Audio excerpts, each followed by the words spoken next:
Good morning दोस्तों। आज का जो ये लेक्चर है इसमें है बायोट सावर्ट लॉ, जो 12th क्लास में जो ये मैग्नेटिज्म चैप्टर में जो ये थ्योरम है उसको हम समझाने की कोशिश करेंगे कि क्या जो उसमें कंसेप्ट है, मेन कंसेप्ट क्या है कि जो होता है वो जो मैग्नेटिक फील्ड जो है वो डायरेक्टली प्रोपोर्शनल किस तरह वो साइन कंपोनेंट का ही क्यों रहता है। ये तो सिर्फ थ्योरम लिख दिया गया है कि क्या है, dB is directly proportional to किसका, साइन कंपोनेंट, किसका, करंट एलिमेंट का। तो करंट एलिमेंट का साइन कंपोनेंट के डायरेक्टली प्रोपोर्शनल क्यों है वो मैग्नेटिक फील्ड, इसको हम समझाने की कोशिश करेंगे, जो कि आपको बुक में फील नहीं होगा। और हम इसको रिलेट करेंगे किससे, जो हम लेक्चर पीछे डालते आ रहे हैं, किसका, वेक्टर का। इसलिए हम छोटा छोटा वीडियो जो है, जो जो चीज़ जुगाड़ चाहिए, जो जो चीज़ लैंग्वेज चाहिए फिजिक्स को फील करने के लिए, वो सारे वीडियो हम इसलिए छोटा छोटा करके डालते आ रहे हैं, ताकि अगर वैसा कुछ लगे जो यूज़ हो रहा है तो हम प्रीफर उस वीडियो को कर सके, ताकि आपको समझने में आसानी हो और आपका भी समय बच जाएगा।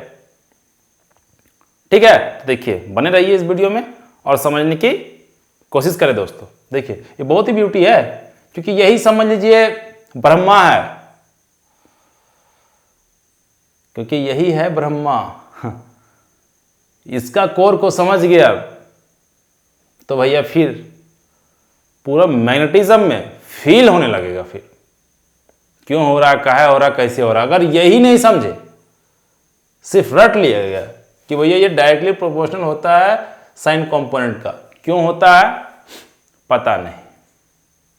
बुक में भी डायग्राम इस तरह रहता है कि समझ में नहीं आएगा।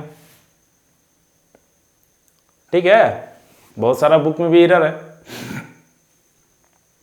तो मेन अगर डायग्राम ही क्लियर नहीं रहेगा तो फिर फील नहीं, हिलेगा ही नहीं, हिलेगा ही नहीं। तो इसलिए कभी गौर कीजिए, हम जितना सारा वीडियो बना रहे हैं ना, उसमें हम सबको लिंक कर रहे हैं, सारा वीडियो को। जो जो वीडियो हम डाल रहे हैं वो किस तरह से उसको गूंथ रहे हैं, मतलब बांध रहे हैं धागे से, इसको समझने की कोशिश कीजिए। ये सिर्फ हम आप लोग के लिए कर रहे हैं कि आप लोग भी ताकि सीख जाए किस तरह से लिंक किया जाता है। और जहां सीख गए आप लोग भी कि किस तरह से लिंक किया जाता है, फिर आपको आपका समय बचेगा, आप कुछ विजुअलाइज कर सकोगे। ठीक है दोस्तों, तो देखिए देखिए इसको पहले समझिए, ध्यान दीजिए। ये क्या है आपका, ये आपका मान लीजिए करंट जा रहा है। ठीक है, करंट गया तो ये हम करंट एलिमेंट ले रहे हैं, मतलब कुछ लेंथ का बात कर रहे हैं। जब हम पूरे लेंथ के कारण से यहाँ क्या मैग्नेटिक फील्ड बन रहा है इतना सारा, तो हम ये छोटू के बारे में अगर स्टडी करेंगे और उसी को इंटीग्रेट कर देंगे तो पूरे के कारण मिल जाएगा। तो छोटू एलिमेंट क्या है, आईडीएल, ये पूरा लेंथ पूरा एल है मान लीजिए। तो अगर हम छोटू लेंथ के बारे में स्टडी करेंगे, उसी को ना डिफरेंशिएशन इंटीग्रेशन कर देते हैं दोस्त, तो क्या बन जाता है, पूरे कारण मिल जाता है। यही आगे पढ़ोगे कि मान लीजिए कोई एक लेंथ है, यूनिट लेंथ है, कोई पी पॉइंट यहाँ रखा गया, इसके कारण से मैग्नेटिक फील्ड यहाँ पर निकालिए, है ना। फिर कोई रिंग रखा गया है, इस पे करंट मान लीजिए आ रहा है, फ्लो हो रहा है, इस पॉइंट पे मैग्नेटिक फील्ड निकालिए। तो मेन कोर क्या है, मेन कोर यही है। तो जब हम डीएल के कारण से अगर हम सीख जाएं तो कोई भी लेंथ हो कोई दिक्कत नहीं, सिर्फ इंटीग्रेशन करना, खत्म। तो इसको समझने की कोशिश कीजिए, इसमें बहुत ब्यूटी है और यही हवा नहीं लगता है। फिर देखिए, तो सबसे पहले क्या है कि मान लीजिए ये कोई मतलब करंट जा रहा है, कोई लेंथ है, ठीक है, ये लेंथ है। अब इस लेंथ में आई जा रहा है, तो हम अगर छोटू एलिमेंट ले लिए, ये क्या है, छोटू सा ले लिए, एकदम छोटू सा। ठीक है, छोटू एलिमेंट के बारे में स्टडी कर रहे हैं भैया, उसके बारे में अगर स्टडी कर लेंगे, उसी को इंटीग्रेट कर देंगे तो पूरे कारण से निकल जाएगा ना। तो देखिए ये कोई भी पॉइंट है पी, जनरलाइज, ये थीटा एंगल है, जनरलाइज होगा ना, ये आई है तो जनरल एंगल है ये थीटा, ये कहीं भी पॉइंट हो सकता है। ठीक है, तो हम यहाँ आपको समझाने की कोशिश कर रहे हैं। एक्यूट एंगल लिए हैं, मतलब ज़्यादा एंगल नहीं लिए हैं, ज़्यादा एंगल अगर बढ़ाएंगे तो फिर आपको समझने में दिक्कत होगा। ठीक है, उससे भी आएगा, कोई दिक्कत नहीं है, लेकिन हम यहाँ कम एंगल शो करके दिखाना चाह रहे हैं कि देखिए किस तरह क्या कॉन्सेप्ट है। ठीक है, देखिए तो अगर ये आइडियल है, ये करंट आ गया तो ये वेक्टर हो गया ना, करंट है। अब देखिए ये आपका हो गया डीएल वेक्टर, जैसे आई लग गया तो ये वेक्टर बन गया ना, अब तो ये डीएल आइडियल वेक्टर हो गया ये। ठीक है, करंट लग गया तो अब देखिए इसको हम एक्स एक्सिस मान लेते हैं, इसको हम क्या मान लेते हैं, एक्स एक्सिस। तो इसके परपेंडिकुलर जो होगा ये होगा आपका वाई एक्सिस। बात बराबर? ठीक है, ये क्लियर हो गया। क्योंकि हम जब भी कोई चीज़ का अगर स्टडी करते हैं भैया तो फ्रेम लेना बहुत ज़रूरी है। हम पिछला वेक्टर में ही जब बहुत सारा चीज़ सॉल्व कर रहे थे तो दिखा रहे थे किस तरह फ्रेम ले रहे थे। पैरेलली वेक्टर एक ऐसा चीज़ है जिसको पैरेलली शिफ्ट किया जा सकता है, लिनियरली शिफ्ट किया जा सकता है, बट फिर भी उसका मीनिंग में कोई चेंजिंग नहीं आता है।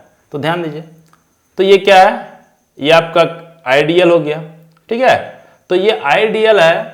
तो अब हम ये समझाने की कोशिश कर रहे हैं कि डीबी जो है, ये देखिए ये जो डीबी है इसको देखिए, इस आइडियल का साइन कंपोनेंट ही क्यों है, आइडियल का ये साइन कंपोनेंट ही क्यों है। ठीक है, ये क्यों है, ये साइन कंपोनेंट ही क्यों है। यहाँ कॉस थीटा भी हो सकता था, लेकिन बायट-सावर्ट लॉ जो ये थ्योरम दिया है, ठीक है, तो भैया कुछ तो कंसेप्ट होगा ना कि हम साइन थीटा क्यों मान लिया गया इसको। जब बीएससी का बुक पढ़ोगे तब फील होगा। फिर ये बीएससी का बहुत छोटा छोटा बुक आता है, पतला पतला आता है, मैग्नेटिज्म और वो टीच योर सेल्फ। ठीक है, अगर इच्छुक रखोगे तब समझ आएगा। तो इसलिए हम बोले थे कि हाई अप्रोच रखना। अगर 12th में पढ़ रहे हो तो बीएससी का भी बुक रखिए अपने पास में, तब आपको फील होगा। तो ये चीज़ जो हम बताने जा रहे हैं एक्चुअल में ये बीएससी का बुक में जो आप टीच योर सेल्फ जब ये बुक पढ़ोगे तब आपको थोड़ा बहुत फील आएगा। जो भी पूरा 3-4 पेज पढ़ोगे तब फील आएगा। ठीक है, इसलिए हम बार बार बोल रहे हैं कि हाई अप्रोच रखिए। ठीक है, देखिए तो साइन कंपोनेंट क्यों होता है, कारण देखिए कि देखिए अगर ये करंट जा रहा है आइडियल, ये गया सीधे, ये हो गया आइडियल। ठीक है, तो इसका ये कंपोनेंट कितना हो जाएगा, रिसोल्यूशन सीयूजी फॉर्मूला बताए थे भैया। अगर ये आइडियल है तो ये कितना, ये कंपोनेंट कितना हो जाएगा, सीयूजी फॉर्मूला बताया ना, एक ये थीटा है तो ये आइडियल कॉस थीटा चल जाएगा और ये आइडियल साइन थीटा चल जाएगा। तो ये भी आइडियल साइन थीटा चल जाएगा। ये बताया था ना, जितना लेंथ ये रहता है उसका प्रोजेक्शन इधर कॉस थीटा में जाता है और इसी का वाई एक्सिस में प्रोजेक्शन क्या आता है, साइन थीटा में जाता है। सीयूजी फॉर्मूला बताए थे हम, पीछे वेक्टर का लेक्चर देख सकते हैं आप। ठीक है, देखिए कितना यूज हो रहा है। और वही चीज है कि अगर बेसिक चीज, पीछे का बेसिक चीज अगर समझ है तो भैया फिर देखिए कितना आसान है, फिर फील आना कितना मजा आ जाएगा। भैया तेज लड़का तो अपने आप समझ जाता है यार। मेन बात है कि कमजोर बच्चा कैसे सीखे। तेज बच्चा तो अपने आप में तेज रहता है, वो नहीं भी पढ़ेगा तो तेज है, बट कमजोर बच्चा को सिखाना ये बड़ी बात है। वो तभी सीख सकता है जब उसको सारा चीज़ ट्रांसपेरेंसी उसको दिखाया जाए। और इसीलिए हम ट्रांसपेरेंसी दिखाने की कोशिश कर रहे हैं नीचे से। इसलिए हम जितना छोटे छोटे वीडियो हम डालने की कोशिश किए हैं। देखिए सीयूजी फॉर्मूला हम बताए थे, अगर ये आइडियल है तो ये कंपोनेंट आइडियल कॉस थीटा, ये आइडियल साइन थीटा। हम एक्स एक्सिस माने हैं इसको, तो एक्स एक्सिस में ये एक्स एक्सिस माने हैं तो ये वाई एक्सिस हो जाएगा परपेंडिकुलर। देखिए इसको फील कीजिए, ये दिख रहा है एक्सिस, ये फ्रेम मान लिया ना, ये आपका एक्स एक्सिस, ये वाई एक्सिस। तो ये अगर आइडियल है दोस्त, हमारे वेक्टर है भैया, चले मान लेते हैं। तो ये जो जाएगा ये कंपोनेंट, ये कितना जाएगा, ये आइडियल है, ये आइडियल है तो इधर ये आइडियल हो गया। ये लेंथ है ना, ये आइडियल, छोटू है यार, हम बड़ा दिखा रहे ताकि आपको दिखे। ठीक है, ये आइडियल हो गया तो ये हो गया आइडियल कॉस थीटा। देखिए आइडियल कॉस थीटा, क्लियर है, बात बराबर। अब ये वाला जो है, ये कंपोनेंट जो है, ये कंपोनेंट ये कितना हो जाएगा, आइडियल साइन थीटा। अब एक बात बताइए, देखिए समझिए, हो गया खत्म। अब एक बात बताइए कि ये अब बट गया, जिस तरह से बताया था कि झोला है, झोला आधा ताकत इधर बट गया, आधा ताकत उधर बट गया। तो अब ये तो बट गया ना, अब इसका कोई मतलब नहीं रहा। अब तो ये बट गया, किधर आ गया, इसका इसी कंपोनेंट एक्स एक्सिस में आ गया कुछ कंपोनेंट, और इसी का कुछ कंपोनेंट वाई एक्सिस में चला गया भैया। अब चला तो गया, अब हम फोकस करते हैं कि कौन सा एलिमेंट, कौन सा करंट, करंट तो अब डिवाइड ना हो गया, करंट जा रहा था इसे, अब वो डिवाइड हो गया इधर कुछ इधर। तो करंट का कौन सा कंपोनेंट इसको इफेक्ट कर रहा है दोस्त, ये समझिए। तो हम बताए, तो ये चीज जान लीजिए, अगर एक करंट और मैग्नेटिक फील्ड क्या है, एक दूसरे का परपेंडिकुलर होता है। देखिए, अगर इसमें करंट जाएगा तो ये मैग्नेटिक फील्ड रहेगा, अगर ये करंट रहेगा, ये मैग्नेटिक फील्ड रहेगा, तो ये फोर्स रहेगा। देखिए तीनों एक दूसरे के साथ परपेंडिकुलर है ना, 90 डिग्री। तो ध्यान दीजिए कि अगर करंट जाएगा तो उसके परपेंडिकुलर मैग्नेटिक फील्ड होगा। तो ध्यान दीजिए, तो अगर हम इस करंट एलिमेंट को ले रहे हैं, ध्यान दीजिए, तो मैग्नेटिक फील्ड इसके चारों ओर घूमेगा। अगर करंट ऐसे जाएगा तो मैग्नेटिक फील्ड इस तरह घूमेगा ना, परपेंडिकुलर। अरे यार, अगर ये आपका करंट हो गया तो मैग्नेटिक फील्ड इससे चारों ओर घूमेगा? नहीं घूमेगा। देखिए इस तरह चारों ओर घूमेगा। अब आपको लग रहा हो परपेंडिकुलर कैसे है, तो मान लीजिए हम किसी पॉइंट का बात करें, मान लीजिए इसे चारों ओर घूम रहा है, ये करंट है तो मैग्नेटिक फील्ड घूम रहा होगा। तो मान लो किसी पॉइंट का स्टडी कर रहे हैं, तो डायरेक्शन देखिए मैग्नेटिक फील्ड का किसी इंस्टेंट पे यहां पर रहेगा, रुका हुआ होगा। तो वेक्टर है, वेक्टर को हम पैरेलली शिफ्ट कर सकते हैं, कोई दर्द नहीं है। देखिए अब चिपक गया। अब देखिए ये मैग्नेटिक फील्ड मेरा अंगुली है और ऊपर वाला जो ये करंट है, तो बताइए परपेंडिकुलर दिख रहा है? देखिए ये देखिए एक दूसरे के साथ 90 डिग्री दिख रहा है ना दोस्त। तो फील हो गया होगा कि अगर ये करंट जाएगा इस डायरेक्शन में तो मैग्नेटिक फील्ड चारों ओर घूमेगा, और अगर चारों ओर करंट घूमेगा तो मैग्नेटिक फील्ड बीच से जाएगा। यहां तक क्लियर है? अब देखिए, ठीक है। तो देखिए आप, अगर इस एलिमेंट को हम ले रहे हैं तो मैग्नेटिक फील्ड इसके चारों ओर घूमेगा, और इस करंट एलिमेंट को हम लेंगे तो मैग्नेटिक फील्ड इस तरह से घूमेगा। तो अब ध्यान देना कि कौन सा मैग्नेटिक फील्ड लाइन इस पॉइंट को कट करेगा, उसी का ना डिपेंडेंट होगा मैग्नेटिक फील्ड, उसी से ना डायरेक्टली प्रोपोर्शनल होगा। जो इसको कट करेगा, जो इसको डिफेक्ट कर रहा है, जो इसको छेड़ रहा है, तो कौन सा करंट इसको छेड़ रहा है, इस पी पॉइंट को। देखिए, अगर हम इस कंपोनेंट को लेते हैं, इस कंपोनेंट को लेते हैं, तो करंट इस तरह से जा रहा है, तो मैग्नेटिक फील्ड इस तरह से गोल गोल घूमेगा। पी पॉइंट यहीं पे है, पी पॉइंट आपका यही है, मैग्नेटिक फील्ड इस तरह घूमेगा, तो पी पॉइंट को कुछ टच कर पा रहा है? कुछ भी टच नहीं कर पा रहा है, नहीं टच कर पा रहा ना। देखिए इसका मतलब पी को टच नहीं कर पा रहा, नहीं छेड़ पा रहा है। और अगर हम इस कंपोनेंट को लेंगे तो मैग्नेटिक फील्ड इस तरह से घूमते जाएगा, तो कोई ना कोई लाइन जरूर रहेगा जो इस पॉइंट को कट करेगा। देखिए ऐसे तो घूमेगा ना, तो कोई ना कोई लाइन जरूर होगा मैग्नेटिक फील्ड लाइन जिसको कट करेगा। क्लियर है? कंसेप्ट है यहां पर। देखिए सब डेंजर है ये। तो ये कंपोनेंट जो है, अगर हम ये कंपोनेंट को ले रहे हैं तो मैग्नेटिक फील्ड इस तरह से घूमेगा, तो मैग्नेटिक फील्ड इस तरह घूमेगा, मतलब इस पॉइंट को कट कर रहा है। तो इस पॉइंट को कट कर रहा है मतलब डिपेंडेंट है, मतलब ये आर पे डिपेंड कर रहा है। ये करंट एलिमेंट जैसा ये आर बढ़ेगा तो इसका मैग्नेटिक फील्ड घटेगा, दूर जाते जाएंगे तो घटेगा। डिफेक्ट तो करना चाहिए ना, डिफेक्ट तो करना चाहिए ना। आप किसी को देख रहे हो, आपको देख ही नहीं रहा वो, तो कोई डिपेंडेंट नहीं है। जब तक फर्क कब पड़ेगा, जब वो घूर के पलट के देखेगा, इशारा करके देखेगा, तब ना कुछ कनेक्शन होगा। तो ये जुगाड़ है दोस्तों, तब ना कुछ फॉर्मूला बनेगा, केमिस्ट्री होगा। उसी तरह यही है। तो अगर आप ये एलिमेंट को ले रहे हैं, साइन कंपोनेंट को, आइडियल का साइन कंपोनेंट को, तो मैग्नेटिक फील्ड इस तरह से जाएगा, तो कोई ना कोई लाइन जरूर रहेगा जो इस पी पॉइंट को कट करेगा। और देखिए देखने से भी लग रहा है कि मैग्नेटिक फील्ड का डायरेक्शन किधर जा रहा है, गोल गोल घूमते जाएगा तो अंदर की ओर जा रहा है। यहां से क्लियर हो जा रहा है एक पहला पॉइंट। और दूसरा पॉइंट क्या है कि किस तरह से डिपेंडेंट है। डिस्टेंस बढ़ाएंगे मान लीजिए तो मैग्नेटिक फील्ड अभी यहाँ नजदीक है तो ज्यादा इफेक्ट इसको कर रहा है, दूर बढ़ाते जाएंगे तो इफेक्ट घटेगा। वो भी हमको क्लियर हो गया। तो दो बात हमें क्लियर हो गया।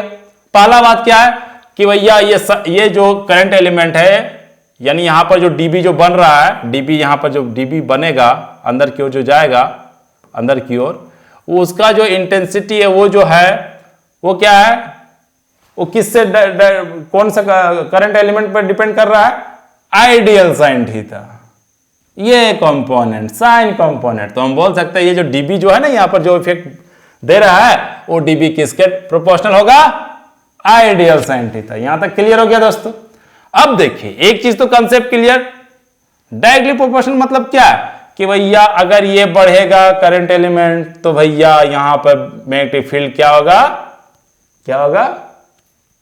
ज्यादा डिफेक्ट करेगा ना, ठीक है। मतलब ये भी बढ़ेगा, ये बढ़ाएंगे तो यहां फील्ड जो है बी जो है वहां बढ़ेगा, ये ज्यादा बढ़ाओ ज्यादा यहां बी आएगा, ठीक है। ये क्लियर हो गया। अब दूसरा क्या है, इनवर्सली प्रोपोर्शनल। ये तो हमको लग रहा है ना भैया कि अगर करंट ऐसे है तो मैग्नेटिक फील्ड इस तरह से बनेगा, जितना दूर जाएंगे वो घटेगा। तो किसका घटेगा, ये प्रैक्टिकली करके देखा गया, ऑब्जर्व करके देखा गया कि स्क्वायर का इनवर्सली जा रहा है, ठीक है। इतना दिन मेहनत किया भैया बायोट सावर्ट लॉ, एक दिन का मेहनत नहीं होगा ये, ठीक है।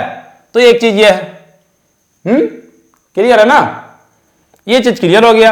अब दोनों को कंबाइन कर दिए भैया, तो दोनों कंबाइन करने पर क्या आ जाएगा आपका, dB is directly proportional to ideal sine theta बट्टे कितना, आर स्क्वायर। तो अब जब कोई भी कांस्टेंट को डायरेक्टली प्रोपोर्शनल को हटाते हैं, क्योंकि हमको क्या करना है, पेपर वाइज पेपर पे उतारना है, ये तो हमें प्रैक्टिकली वो देख लिया, ऑब्जर्व कर लिया। तो प्रैक्टिकली ऑब्जर्व करने के बाद जब उसको पेपर में न्यूमेरिकल के लिए उतारना है तो उसके लिए कोई कांस्टेंट डालते हैं ना दोस्त। अभी तो बराबर नहीं कर सकते हैं, अभी ये बोल सकते हैं हाँ भैया ये बढ़ेगा तो ये बढ़ेगा, ये घटेगा तो ये घटेगा, ये बढ़ेगा तो ये घटेगा। भैया आप मोहन है सोहन है, दोनों सेम क्लास में पढ़ रहे हो, सेम नंबर ला रहे हो, तो क्या हम बराबर बोल सकते हैं, कभी नहीं। ये बोल सकते हैं ये इतना तेज है उतना तेज ये है, लेकिन बराबर नहीं बोल सकते हैं। तो बराबर करने के लिए हो सकता है कि उसका कलर चेंज होगा। तो जो कलर का जो कोएफिशिएंट है, बराबर करने के बाद कलर का जो कोएफिशिएंट है वो वहां आपको मल्टीपल करना होगा दोस्तों, तभी हम बोल सकते हैं ये बराबर है। तो वही जुगाड़ है ये। तो ये तो सिर्फ हो रहा था कि ये प्रैक्टिकली देखा गया, ये ऑब्जर्व करके देखा गया, ठीक है ये हो रहा है। लेकिन जब उसको न्यूमेरिकल के लिए सॉल्व करना है तो बायोट सावर्ट लॉ इतना दिन मेहनत किया इसी कांस्टेंट को तो लाने के लिए, ये कांस्टेंट लाया, बहुत मेहनत किया, फिर ये ऑब्जर्व किया, फिर मेहनत करके इस कांस्टेंट को भी तो लाया जो वेरी नहीं करेगा कांस्टेंट, वो वैल्यू, इसका जो वैल्यू है वो 10⁻⁻⁷ ये फिक्स है, वेरी करेगा ये सब। तो ये क्लियर हो गया यहां तक। तो इक्वल टू कर दिए, तो क्या किए, इस कांस्टेंट को बैठा दिए। अब जब ये इस कांस्टेंट को बैठा दिए तो देखिए अभी फिलहाल देखिए यहां पर इसको हम थोड़ा सा मिटा रहे हैं क्योंकि हम डायरेक्ट यूनिट वेक्टर यहां लिख दिए हैं, ठीक है। तो चलिए नीचे मिटा दे रहे हैं, चलिए नीचे से मिटाइए दे, देखिए यहां तक क्लियर हो गया। अब इसको इक्वल कर देंगे तो dB equal to μ0 by 4 pi I dl sine theta बट्टे आर स्क्वायर। तो ये तो देखिए एक फॉर्मूला आ गया दोस्तों, आ गया ना, dB equal to μ0 by 4 pi, ठीक है, ideal sine theta by R square. ये तो फॉर्मूला निकाल दिया बायोट सावर्ट लॉ। लेकिन अब हम इसको वेक्टर से वेक्टर फॉर्म में कर रहे हैं कन्वर्ट। तो जब वेक्टर फॉर्म में कन्वर्ट करेंगे तो देखिए इसलिए हम वेक्टर पढ़ाए हैं, ये आपको फील करना चाह रहे हैं कि किस तरह से कितना डेंजर चीज है वेक्टर, इसलिए हम वेक्टर का इतना लेक्चर चलाए हैं दोस्तों, ताकि आपको फील हो सके। और एक बार समझ गया ना यार तो फिर कोचिंग कुछ नहीं, एक बार फील आ गया ना मजा नहीं, मजा ही मजा है। उसके बाद सिर्फ हाथ को रोटेट करना है, घुमाना है बस, इलेक्ट्रोस्टैटिक भी खत्म, मैग्नेटिक फील्ड भी खत्म, ये जुगाड़ है। देखिए तो इसको वेक्टर फॉर्म में करने के लिए क्या कर सकते हैं, यूनिट वेक्टर में या मल्टीपल कर सकते हैं ना दोस्त। यूनिट वेक्टर मतलब क्या है, आर कैप, क्यों, क्योंकि इसका वैल्यू कितना होता है, 1 होता है। किसी चीज को 1 से गुना करोगे फर्क पड़ने वाला है नहीं, तो कोई दिक्कत नहीं, कर दिए। तो इसको हम क्या कर सकते हैं, इसको हम लिख सकते हैं dB वेक्टर कर दे रहे, तो इसको μ0 by 4 pi I dl vector sine theta, r cap को लिख सकते हैं आर वेक्टर बटे मैग्नीट्यूड ऑफ आर, कोई दर्द, अब बटे आर स्क्वायर था, ये बताया था ना। यूनिट वेक्टर इक्वल टू क्या होता है, R vector by mod R, क्योंकि मोड आर से डिवाइड कर देंगे आर वेक्टर। आर वेक्टर में दोनों चीज है, तो दोनों चीज वेक्टर भी डायरेक्शन भी, और उसका ओनली मैग्नीट्यूड भी इसके पास ऊपर वाला आर वेक्टर में और डायरेक्शन में। तो मोड मतलब क्या है, मैग्नीट्यूड, तो मैग्नीट्यूड से डिवाइड कर देंगे, सिर्फ वेक्टर बचेगा जी। तो देखिए ये क्या है, सिर्फ वेक्टर डायरेक्शन ही है ना, तो वही कर दिए, उसके जगह पर ये कर दिए, आर कैप के जगह पे ये बैठा दिए।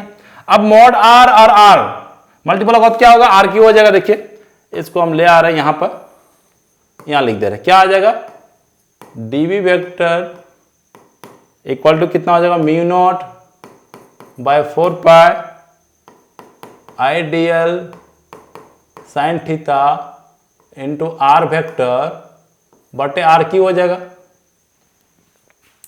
ठीक है, ये आ गया। अब हम क्या कर सकते हैं, तो हम बताए थे क्या कि A cross B vector equal to mod of A into mod of B sine theta होता है दोस्तों। तो इतना इक्वल टू इतना होता है, तो क्या हम इतना इक्वल टू इतना नहीं कर सकते हैं, कोई दिक्कत नहीं। तो देखिए यहां पे क्या है, ये देखिए डीएल वेक्टर है, तो डीएल भी मान लीजिए ए है और आर वेक्टर क्या है, ये बी है ना, डीएल है क्या, ए है बी है, तो हो गया ना, ए बी साइन थीटा हो गया, नहीं ए बी साइन थीटा हो गया ना। तो इसको हम लिख सकते हैं, ये तो कांस्टेंट है, mu naught by 4 pi constant, current भी कांस्टेंट है, तो क्या बच गया, डीएल वेक्टर, इसको ए क्रॉस भी लिख सकते हैं ना, तो A cross dl cross are vector हो गया। ये क्या, डीबी इक्वल टू, यानी आपका ये आ गया, यानी देखिए ये आ गया, डीबी इक्वल टू क्या आ गया, mu naught by 4 pi I D L cross are vector. बस हम यही तो दिखाना चाह रहे थे। अब हम इधर मिटा सकते हैं, यहां तक आ गया होगा, इधर आप रिव्यू करके देख सकते हैं। तो देखिए यही तो दिखाना चाह रहे थे हम। देखिए क्या आ गया, आपको फिर से लिख दे रहे, मतलब डीबी इजकल टू क्या होगा, म्यू नॉट बाय 4 पाई, क्या यहां आई हो गया डीएल क्रॉस आर वेक्टर, और यहां बट्टा में कितना है, बट्टा में है आर क्यू। तो ये सब तो कांस्टेंट चीज है।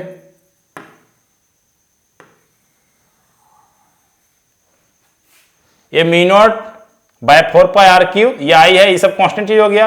तो यहां से हम बोल सकते हैं क्या, dB equal to D L cross are vector.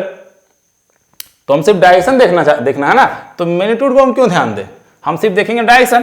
तो ये कांस्टेंट क्या है, मैग्नीट्यूड है ना दोस्त। तो डीएल क्रॉस आर वेक्टर आ गया मेरा, dB equal to D L cross are vector. और उदाहरण पढ़ाए थे क्या, कि अगर ये आई है दोस्तों, देखिए क्या ब्यूटी, आई जे के, तो बताए थे कि आई क्रॉस वाई में जाते तो पॉजिटिव देता, आई क्रॉस जे इक्वल टू के आता था, और जो प्रोडक्ट होता था, जो आउटपुट जाता था, के आउटपुट हो गया।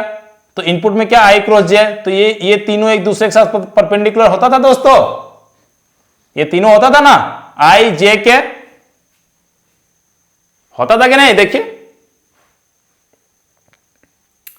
तो क्या है भैया, ये जो है, ये जो प्लेन में होगा, उस प्लेन का ये परपेंडिकुलर होगा ना, जैसे आई क्रॉस जे एक प्लेन होगा, एक्स वाई प्लेन है मान लीजिए, तो उसका परपेंडिकुलर ये आउटपुट होगा कि नहीं होगा, सो बताइए, होगा ना दोस्तों। ये के परपेंडिकुलर होगा किसका, आई क्रॉस जे एक प्लेन देगा, तो उस प्लेन का परपेंडिकुलर होगा। तो देखिए इसका मतलब क्या, ये डीबी जो होगा ऑब्वियसली ये डीएल क्रॉस जो आर, जिस प्लेन में डीएल क्रॉस आर हो रहा है, उस प्लेन का परपेंडिकुलर देगा। तो देखिए अब डीएल क्या है, सबसे पहले जो रहता है वो ये अंगुली शो करता है, तो पहले में क्या है, डीएल है, ठीक है। तो बाद में जो आता है उसको इस फिंगर में रखते हैं, तो मूव कराइए, डीएल है तो D L cross R, D L cross R, तो ये देगा क्या, डायरेक्शन किसका, ये बी, यही डायरेक्शन देगा तीसरा, यानी डीएल क्रॉस आर, डीएल है क्रॉस आर करेंगे ऐसे, तो ये जो है ये तीनों परपेंडिकुलर हैं दोस्त, ये 1 2 3। तो डीएल इसको रखना फर्स्ट फिंगर में रखना है, सेकंड फिंगर में, इधर से जो ये रहता है फर्स्ट में जो रहता है उसको सेकंड फिंगर में रखना है, और ये थर्ड में जो सेकंड में रहता है, थर्ड में ये आर हो गया। तो डीएल क्रॉस आर करेंगे तो ये देगा डायरेक्शन। तो पुट करते हैं, देखिए तो पहले हम कहाँ रखेंगे, डीएल के डायरेक्शन में इसको। तो डीएल किधर है, देखिए इधर आर है, देखिए इस तरफ है ना। तो देखो डीएल क्रॉस आर करे तो मेरा जो डायरेक्शन देगा बी का वो अंदर दे रहा है ना, प्लेन के अंदर दे रहा है ना। तो प्लेन के अंदर दे रहा है, इसका मतलब क्या, इस पॉइंट पे जो देगा डायरेक्शन मैग्नेटिक फील्ड का वो किधर रहेगा, इनसाइड। तो डॉट को दिखाते आउटसाइड और क्रॉस को दिखाते इनसाइड। तो क्रॉस मतलब इनसाइड, मतलब अगर करंट एलिमेंट इस तरह से जाएगा तो मैग्नेटिक फील्ड इस तरह से जाएगा। देखिए हम वेक्टर के रूप में भी हम कंसेप्ट क्लियर कर दिए, हम फिजिकली भी करके दिखा दिए। तो देखिए चारों तरफ से देखिए एक ही चीज बोल रहा है। सिर्फ क्या है, लैंग्वेज है, वो अपना तरीका से डिफाइन कर रहा है, कुछ अपना तरीका डिफाइन कर रहा है, प्रैक्टिकली भी हमें समझ में आ गया। तो ये था दोस्तों जुगाड़, तो ये था दोस्तों जुगाड़। देखिए जो ब्यूटी है, ये आपको हम समेट करके दे दिए। ये अब जब ये समझ गए तो फिर आगे बहुत इजी लगेगा, फिर मजा आएगा, मजा ही मजा आएगा, फिर फील आएगा, फिर चारों तरफ से रिंग के कारण से निकालिए, बार के कारण से निकालिए, कुछो निकालिए, कुछो कोन में रख दीजिए, चार्ज कहीं भी रखिए, कुछ भी निकालिए, फिर मजा फील आना लगेगा यार। फिर आपका अप्रोच जो है ना, तो इससे आपको क्या समझ आया कि देखिए हम वेक्टर भी यूज किए, सीयूजी फॉर्मूला भी यूज किए, ब्रह्मा फॉर्मूला यूज कर दिए, यही ब्रह्मा है, बायोट सावर्ट लॉ, ठीक है, बी से ब्रह्मा, बी से बायोट सावर्ट लॉ। तो सीयूजी फॉर्मूला देखिए किस तरह यूज किए, तो देख रहे हैं कितना आसान हो गया। इसलिए हम छोटे छोटे चीज डाल रहे थे दोस्तों। इसलिए अगर आपको अच्छा लगा होगा ये वीडियो, तो प्लीज लाइक करें, शेयर करें, सब्सक्राइब करें, और कुछ भी ऐसा डाउट हो तो आप कमेंट बॉक्स में जरूर ड्रॉप कर दें, ठीक है दोस्तों।